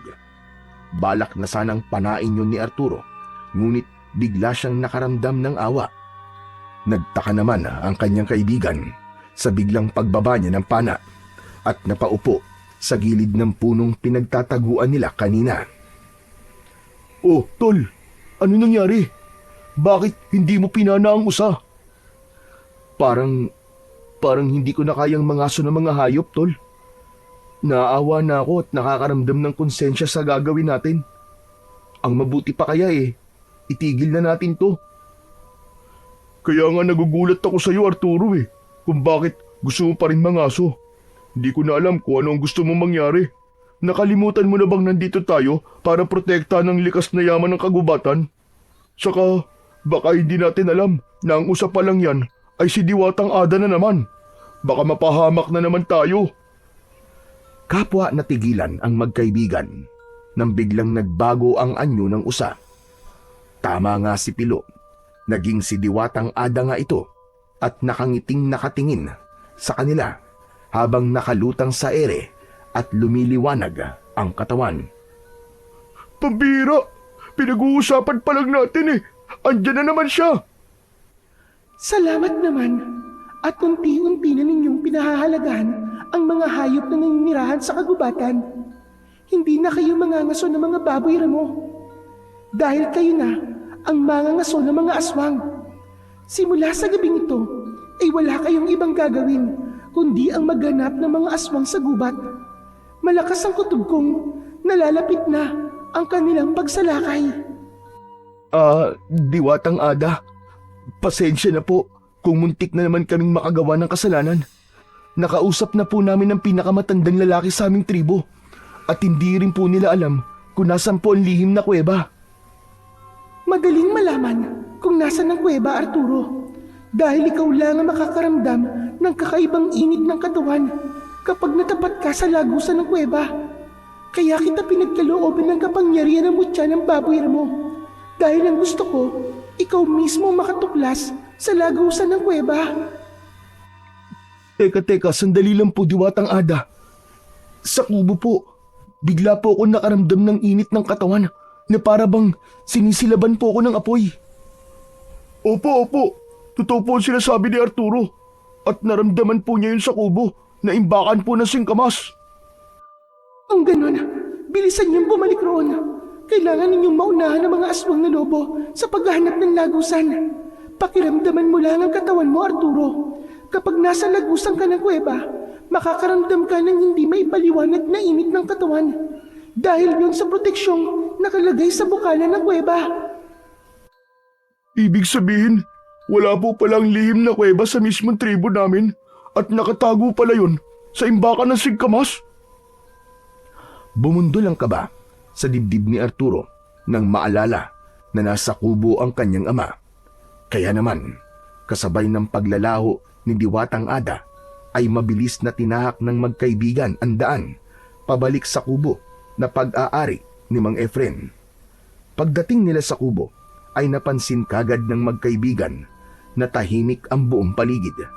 Dahan-dahan silang naglakad papasok sa kubo at ganun na lamang ang paninikip ng dibdib ni Arturo nang maramdaman ang pag-iinit ng kanyang katawan.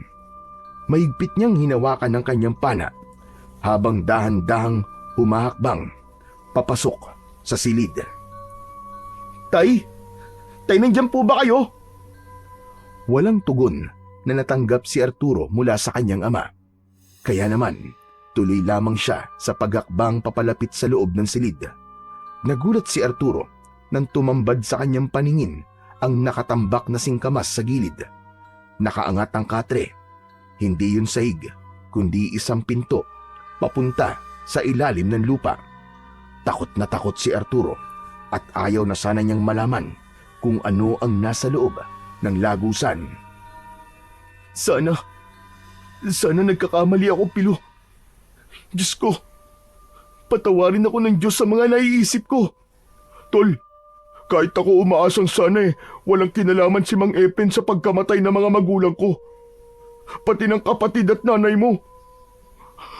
Hindi ko kakayanin at mahirap talagang paniwalaan. Nanginginig ang kamay ni Arturo nang sumilip siya sa ilalim ng lagusan. Minsan ay napapansin niyang parang napapadalas ang pagpunta ng kanyang ama sa taniman ng singkamas at hindi siya makapaniwalang matagal na nitong itinatago ang lagusan ng kuweba. Dalawang klase lamang ang magiging dahilan kung bakit nanatili si Mang Efren sa loob ng kuweba. Una ay isa itong pinuno ng aswang at nagsasagawa ng ritual. Pangalawa ay itinago lamang yon ng kanyang ama para lihim itong magiganti sa mga aswang. Kaya lang, sa pagbaba nila ng hagdan ay narinig nila ang malakas na sigaw ni Mang Efren sa loob. Hindi kayo magtatagumpay, Tay! Mawawala sa inyong lahat! Kaya itigil nyo na ito!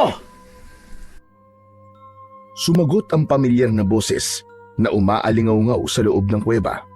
Nagkatinginan ang magkaibigan dahil hindi sila maaaring magkamali sa naririnig.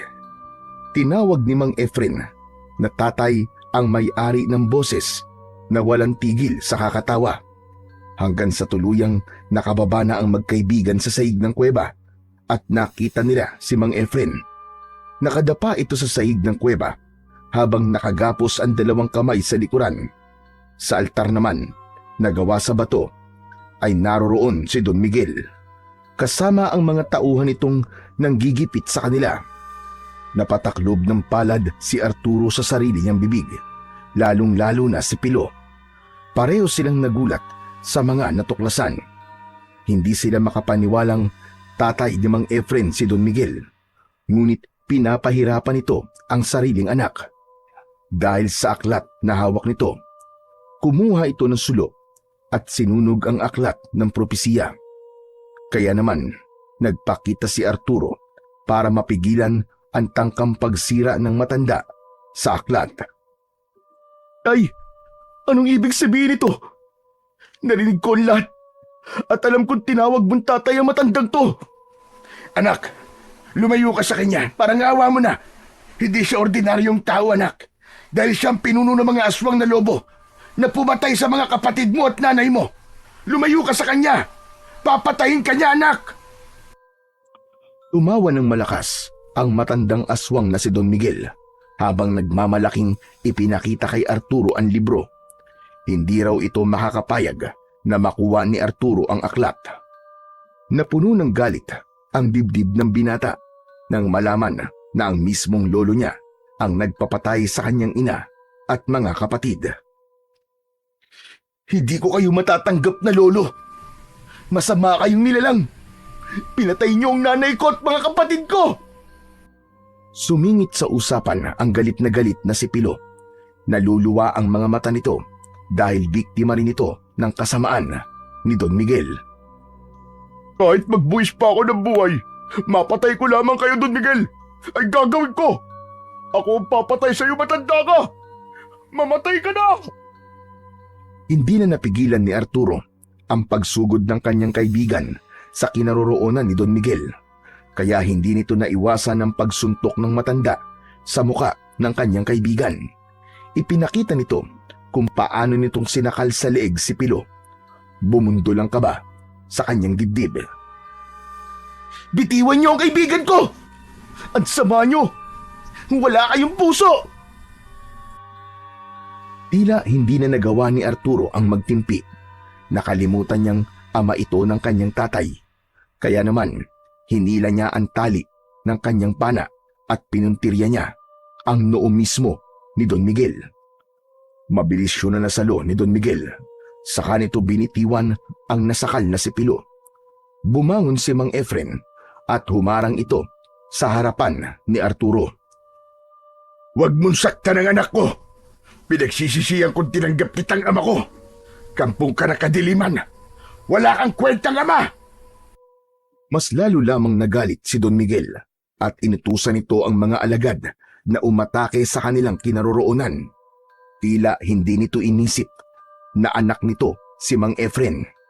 Nakangisi pa itong nakatingin sa kanila habang pinagtutulungan sila ng mga alagad nito.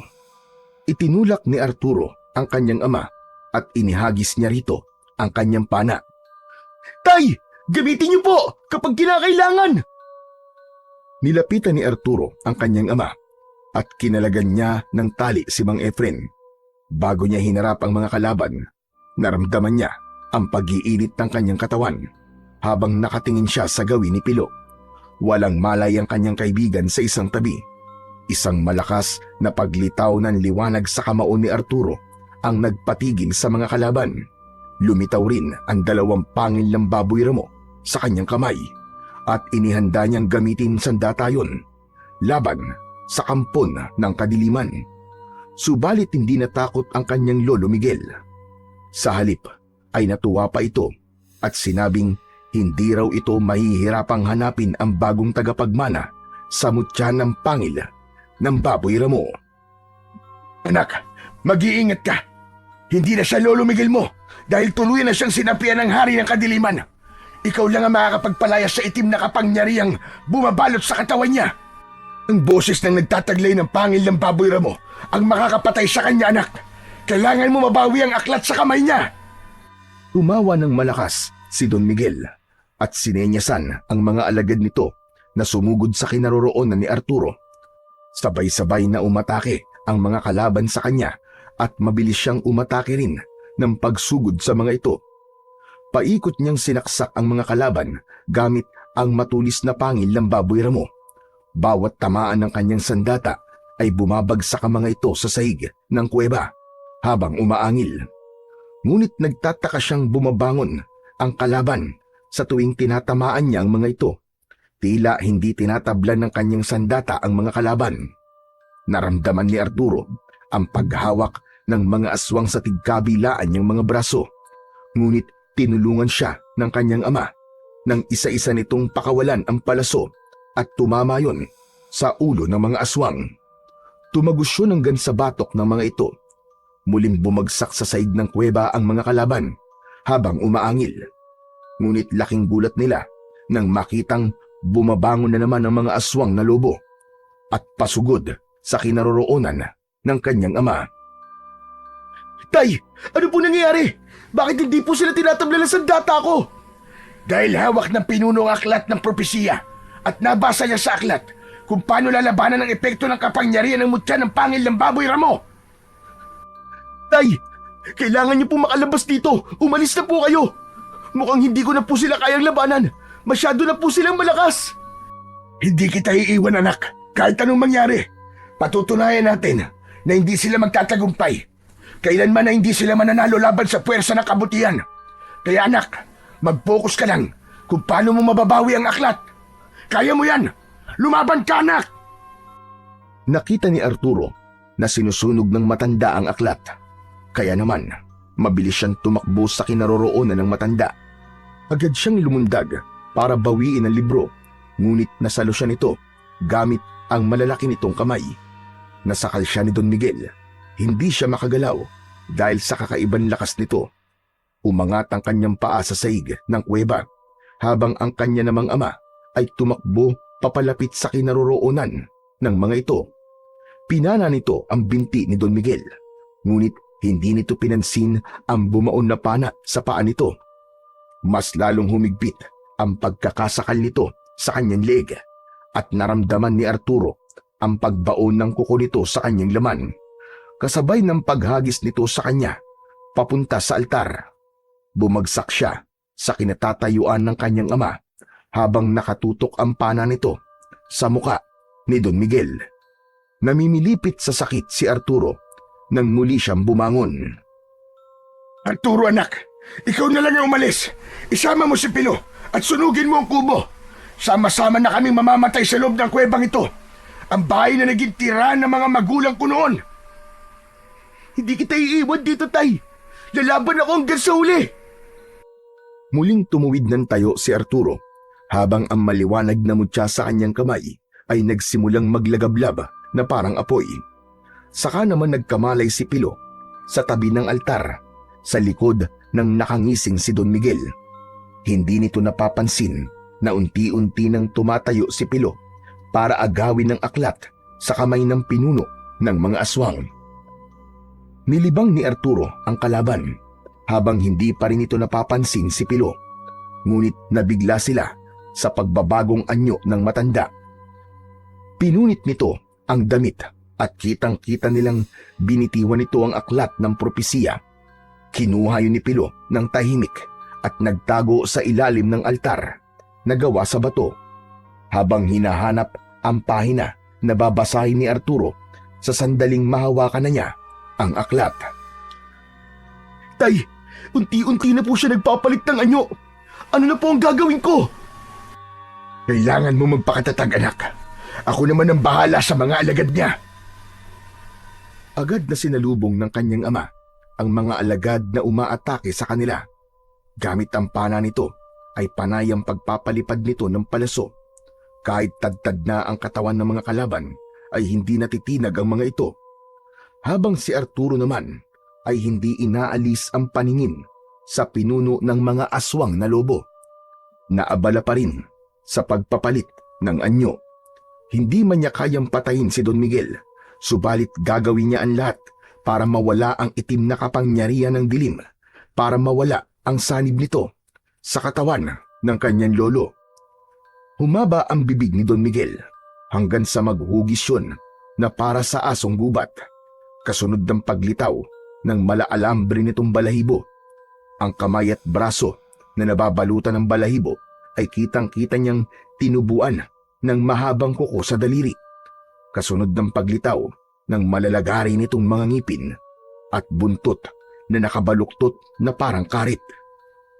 Nang ganap ng aswang na lobo ang matanda, ay umangil ito ng malakas habang titig na titig sa kanyang muka. Agad itong sumugod sa kanya at hindi niya inaasahan na haharang sa unahan niya ang kanyang ama. Ito ang tinamaan ng unang kalmot ng aswang. Bumagsak ang kanyang ama sa sahig ng kuweba. Pagkatapos, hinagis ni Pilo ang aklat. Iniwasan na muna ni Arturo ang pag-atake sa kanya ni Don Miguel at sinubukan niyang saluin ng aklat na inihagis sa kanya ni Pilo. Binasa niya ang pangalawang pahina ng aklat. Malakas na malakas ang kanyang pagkakabigkas at bawat salitang lumalabas sa kanyang bibig ay napansin niyang tila nasasaktan ang mga kalaban. Kaya naman, nang matapos si Arturo sa pagbabasa ng mga salitang nakatala sa lumang aklat ng propesiya, lumitaw naman ang naglalagablab niyang kamay na may hawak na mutya ng pangil ng baboy ramo. Inuna niyang atakin ang mga alagad nito.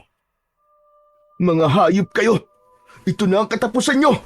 Pagbabayaran na ninyo ang kasamaan na ibinigay nyo sa pamilya ko!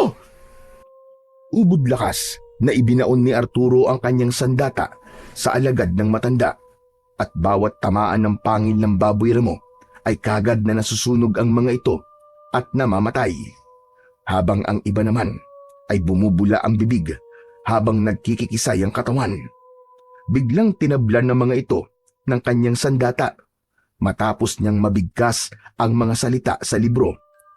Ubod lakas na umikot sa ere si Arturo at tinamaan niya ng saksak ang nag-iisa na lang na alagad ni Don Miguel. Galit na galit ang pinuno ng mga aswang na lobo na sumugod kay Arturo habang ang mga mata ay naglilingas na parang apoy. Wala na ang mga alagad mo, tanda! dahil tinatabla na sila ng kapangyarihan ko. Kaya ikaw naman ang humanda sa akin ngayon. Tila merong ipo-ipong hangin ang bumalot sa katawan ni Arturo at saktong paglapit sa kanyang kinaroroonan ng pinuno ay binalot niya ito ng malakas na liwanag sa katawan. Kasabay ng pagsaksak niya sa braso nito gamit ang pangil ng baboy ramo, idagdag pa ang nakabisado niya ng salita na nakatala sa aklat ng propesiya ng mga aswang. Mula sa harap ni Arturo ay tanaw niya ang kulay itim na usok na gustong humiwalay sa katawan ng matanda. Kaya naman, sinaksak niya sa leeg ang kulay itim na usok na gusto pang bumalik sa katawan ni Don Miguel. Inulit ni Arturo ang pagsaksak sa kulay itim na usok at kita niyang nasasaktan ito. Hinila niya ang braso ni Don Miguel at tuluyan ng nakawala ang matanda sa nakabalot na itim na kapangyarihan ng hari ng kadiliman. Pino, dalian nyo! Lumikha kayo ng ingay upang mabingi ang kulay itim na usok at hindi siya makatakas sa kuwebang ito para hindi na siya makabalik sa katawan ni Don Miguel. Bilisan nyo! Si Pilo ang bumayo ng palo sa batong altar gamit ang itak nito. Umalingaw-ngaw ang ingay sa loob ng kuweba. Idagdag pa ang dulo ng talim ng pana na hawak ni Mang Efren na ikinikiskis naman ito sa sahig ng kuweba. Mula sa kanilang harapan ay kitang-kita nilang nagtataklob ng tenga ang hugis tao na kulay itim na usok. Malaki ang buka ng bibig nito habang umaangil na tila nasasaktan. Nakita nilang bumalik ang itim na usok sa aklat na hawak ni Arturo, kasabay ng pagdampot ni Pilo sa nahulog na sulo na may apoy. Kagad nilang sinunog ang aklat na hawak ni Arturo. Kasabay noon ang pagdampot ni Pilo ng nahulog na sulo na may apoy. Kagad nilang sinunog ang aklat na hawak ni Arturo.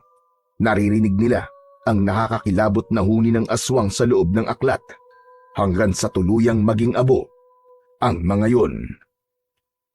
Sisirain natin ang lagusang dinadaanan ng halimaw na yun, Arturo! Kasabay ng pagkaabo ng aklat ng propesiya, yumanig ang kuweba. Agad na pinagtulungang alalayan ni Mang Efren at Pilo ang nawalan ng malay na si Don Miguel. Mabilis silang umakyat papunta sa itaas ng kuweba. Naiwan si Arturo sa loob at bago pa man siya makaahon sa itaas ng lagusan, ay binagsakan na siya ng malalaking bato. Pero dahil sa taglay niyang lakas, nabuhat niya ang mga yon at ligtas silang nakaalis sa loob ng kuweba.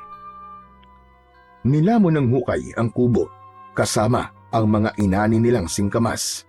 Inilapag nila ang matanda sa damuhan at saka lamang lumitaw ang totoo nitong itsura bilang isang matanda na kulay puti ang buhok. Naluluwang niyakap ni Mang Efren ang ama at hindi makapaniwalang nakaligtas sila sa kamay ng mga aswang. Lumitaw ang diwatang si Ada. Nakangiti itong nagpakita ng pasasalamat sa kanilang katapangan at tagumpay. Pero ang hindi nila inaasahan ay ang pagbabago ng anyo ng diwata. Naging si Lolo Bagani ito na nakangiti sa kanila. Nakaawang ang bibig nila at hindi makapaniwala sa hiwaga na kanilang natuklasan. At ang buong katotohanan na matagal na silang ginagabayan ni Diwatang Ada. Ikaw? Ikaw po, Lolo Bagani? Ang diwatang si Ada? Matagal na akong diwata ng tribo natin na po. Ako si Ada, ang diwatang tumulong sa inyo para malabanan ng mga aswang. Kaya po pala alam yun tungkol sa mga pinaggagawa namin sa gubat. Dahil isa po pala kayong diwata. Kaya alam din po ninyo ang tungkol sa paghahanap namin ng kuweba. Pambihira. Hindi talaga kami lubos sa makapaniwala. Patawarin niyo ako, Pilo, kung kinailangan kong magpanggap na pinakamatandang pinuno sa tribo niyo para matulungan ko kayong lahat. Mabuti kayong tao, kaya kayo ang napili kong protektahan. Pero sa ngayon, nawala na ang kampo ng kadiliman. Panahon na para bumalik ako sa dati kong anyo. Lahat sila ay hindi makapaniwala na ang matandang inaakala nilang ordinaryong tao ay isa palang diwata na nagmamatsyag lamang sa kanilang lugar at lihim na tumutulong sa kanilang tribo. Bumalik sa dating anyo si Lolo Bagani bilang si Diwatang Ada. Si Don Miguel naman nang magising ay walang maalala sa mga nangyari. Ang tanging naaalala lamang ng matanda ay kung paanong hindi sinunod ni Mang Efren ang pagtatanim ng singkamas. Isang alaalang nangyari nung bata pa si Mang Efren. Nagkatinginan ang mag-amang Arturo at Mang Efren dahil katulad niya ay isa rin pala itong matigas ang ulo. Nagkatawanan ang magkaibigan dahil sa wakas nabigyan na ng hustisya ang pagkamatay ng kanilang mga pamilya. Ilang araw magmula ng pangyayaring yun ay nawala sa tribo si Lolo Bagani. Tanging ang magkaibigan lamang ang nakakaalam sa kung saan nagpunta ang matanda. Kung minsan naman ay madalas na nagpapakita sa kanila si Ada, ngunit sa anyo ni Lolo Bagani. Nakikipag-usap ito at palaging nagbibigay ng babala sa kanila. Tuluyang napunta sa kanila ang lupain na pag-aari naman pala ng kanyang ama na si Mang Efren. Saka lamang naging malinaw kay Arturo ang dahilan kung bakit alam ng matanda ang tungkol sa kanya. Kung bakit siya ang pinili nito dahil kilala na siya ng matanda simula pagkabata. Dahil sa pagiging matulungin at mapagmahal niya sa kapwa ay pinagkalooban siya ng mutya ng pangil ng baboy ramo. Sobra siyang nagpapasalamat kay Lolo Bagani sa pagbibigay sa kanya ng kakaibang kapangyarihan at pana na magagamit niya sa pangangaso, hindi ng hayop, kundi ng aswang na manggugulo sa kanilang tribo.